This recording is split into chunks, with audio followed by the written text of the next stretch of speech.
भारत में क्या हो गया है, औरंगजेब के भाई दारा शिकोह को आइकॉन नहीं बनाया।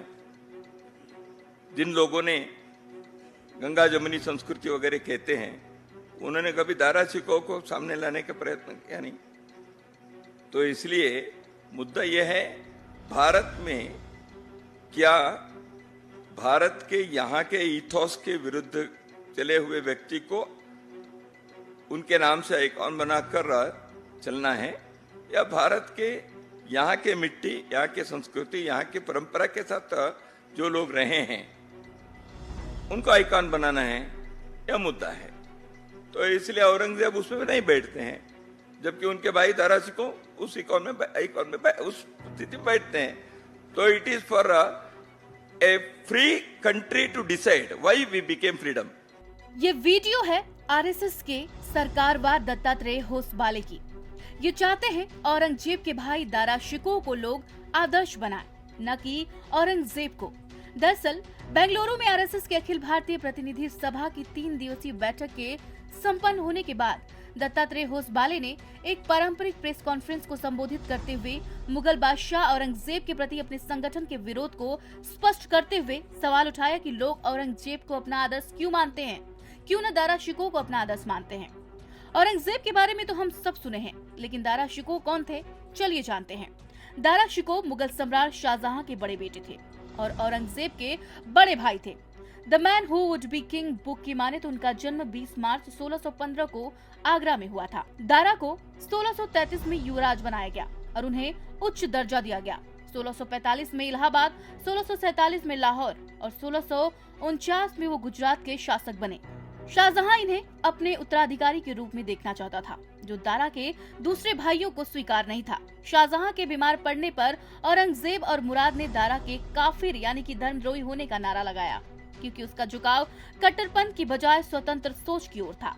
वह कहता था कि सनातन धर्म में ईमानदारी, पवित्रता, सद्भावना, दया, धैर्य, सहनशीलता, आत्मसंयम, उदारता और तप जैसे गुणों का महत्व है, जबकि इस्लामिक विचारधारा इन गुणों से रहित था।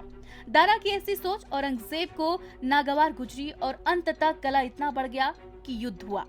धर्मत के युद्ध में औरंगजेब ने पहले जून 1658 में आगरा के पास सामूगढ़ और फिर मार्च 1659 में अजमेर के पास देवराई में दारा शिकोह को हराया। बताया जाता है कि औरंगजेब द्वारा हराए जाने के बाद दारा शिकोह को जंजीरों में बांधकर दिल्ली लाया गया। उसके बाद उसका सिर काटकर 30 अगस्त 1659 को आगरा किले में शाहजहां के पास भेज दिया गया, जबकि उसके धड़ को हुमायूं के मकबरे के परिसर में दफना दिया गया था।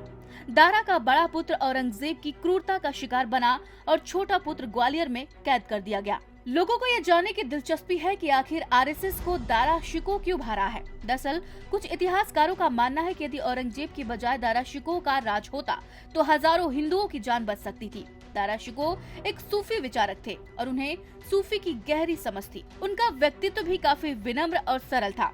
जहां दारा शिकोह को उदारवादी माना गया, वहीं उसके भाई औरंगजेब के बारे में कहा जाता है कि उसका झुकाव सैन्य रणनीतियों की ओर ज्यादा था। इनका झुकाव दर्शन और रहस्यवाद की ओर ज्यादा था।